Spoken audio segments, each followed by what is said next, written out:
Hi, I've made a flip chart to help us with this week's art, which is looking at drawing a vase of flowers in the style of Van Gogh. So as you can see from the video here, I'm just trying to shape the top of the vase because the way that you're looking at it, you do see a sort of oval shape, not just a flat top. So if you've got a vase in front of you, hopefully you've managed to find one and some flowers or possibly some branches with leaves on, you could use those instead. Let's start by just sketching out the shape of the vase. Okay.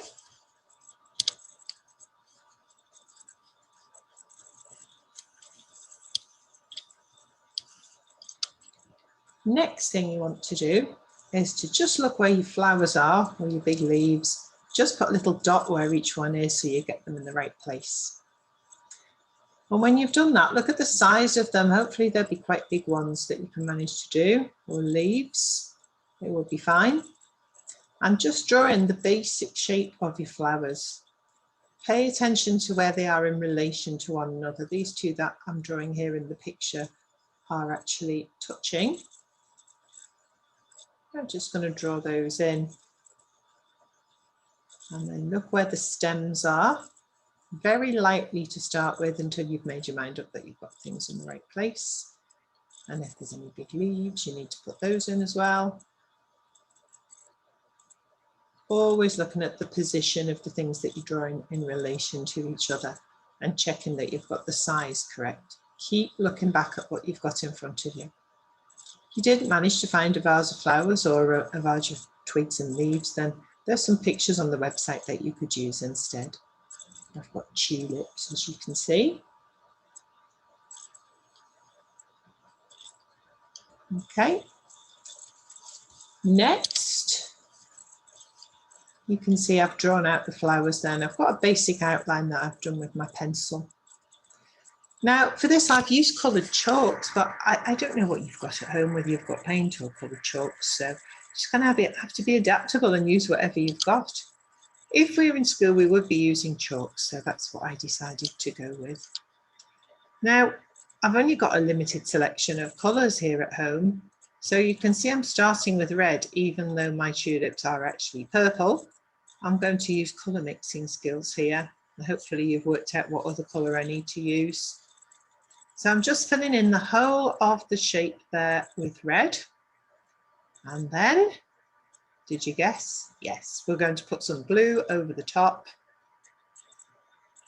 And because I'm using chalk, it all just blends in quite nicely. So I just give it a little rub. It gets a bit messy this. I should have said put some paper on the table before you start.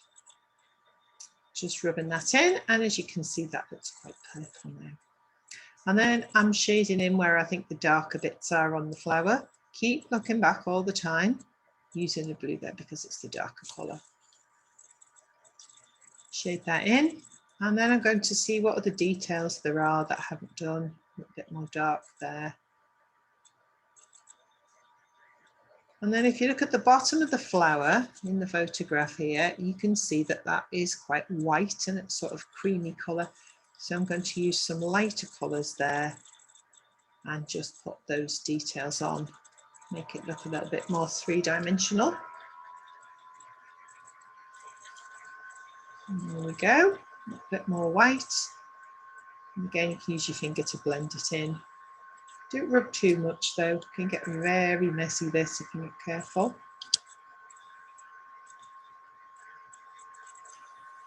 Right, next up you can see I've completed that first flower there and I'm now just colouring in the leaves and the stem. There's two shades of green in this pack, so I'm going to use the lighter shade. It's not quite right, is it? It's a little bit too bright, but we'll work on that as we go along. We'll use a bit of white, that'll lighten it. Yeah, that looks more like a tulip leaf now. Again, combining your colours. If you're using pencil crayons here, if you do it very lightly as well, you can do one colour over another and combine them. You could even have a go with paint if you're feeling very brave. And then this is my darker green here, so I'm just putting in the darker edges of the leaves to make it look a bit more three-dimensional. Stem looks a little bit flat there. So always looking back to what you've got in front of you, whether it's a vase of flowers or a vase of leaves, or even a picture from the website, a little bit of yellow on there. Okay, now you can see from this picture here that I've now shaded in the vase in the same way. So I had to use a light blue and a dark blue to get that effect. And I've also added a bit of white here to show where the light is shining on the vase.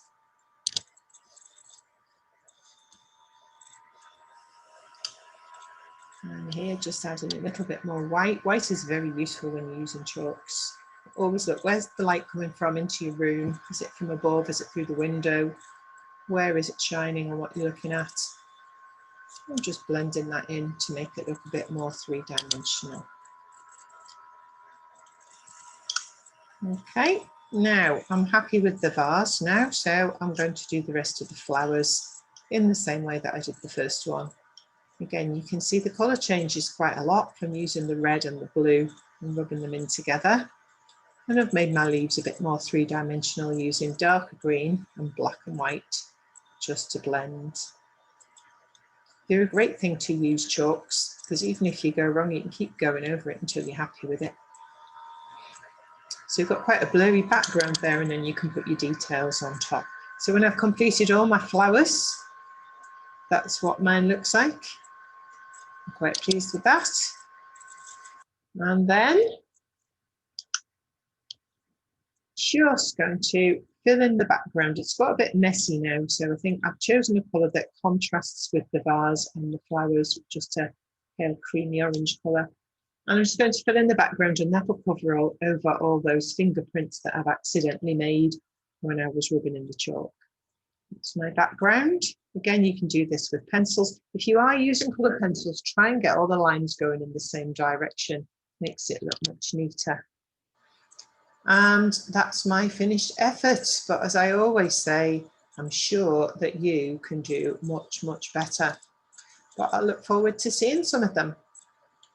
Okay, have fun with your drawings this week. And as I say, use whatever you've got at home.